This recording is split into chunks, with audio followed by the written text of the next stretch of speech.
सोलापूर महानगरपालिका सार्वत्रिक निवडणूक 2025च्या पार्श्वभूमीवर नामनिर्देशन अर्ज विक्री प्रक्रियेला पहिल्याच दिवशी मोठा प्रतिसाद मिळाला आहे.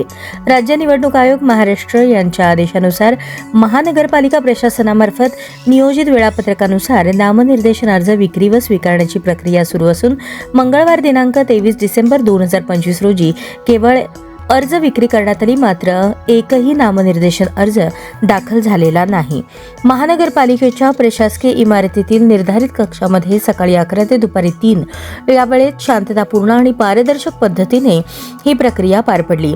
निवडणूक निर्णय अधिकारी निहाय अर्ज विक्रीचा तपशील याप्रमाणे: निर्णय अधिकारी 1 167, निर्णय अधिकारी 2 192, निर्णय अधिकारी 3 130, निर्णय अधिकारी 4 120, निर्णय अधिकारी 5 171, निर्णय अधिकारी 6 126 आणि निर्णय अधिकारी 7 168 अशा प्रकारे एकूण 1074 नामनिर्देशन अर्जांची विक्री झाली आहे.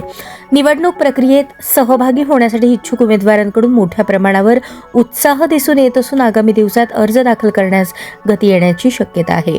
उमेदवारांनी नामनिर्देशन अर्ज भरताना राज्य निवडणूक आयोगाने निर्गमित केलेल्या आदर्श आचारसंहिता व मार्गदर्शक सूचनांचे काटेकोर पालन करणे बंधनकारक आहे. तसेच आवश्यक ना हरकत प्रमाणपत्रे व इतर अनिवार्य कागदपत्रांची पूर्तता करून विहित कालमर्यादेत अर्ज सादर करण्याचे आवाहन महानगरपालिका प्रशासनाने केले आहे. नामनिर्देशन अर्ज स्वीकारणे, छाननी, अर्ज माघार तसेच मतदान प्रक्रिया हे सर्व टप्पे आयोगाने जाहीर केलेल्या निवडणूक कार्यक्रमानुसार राबवण्यात येणार असून याबाबतची सविस्तर माहिती वेळोवेळी सोलापूर महानगरपालिकेच्या अधिकृत संकेतस्थळावर व सूचना फलकावर प्रसिद्ध केली जाणार आहे.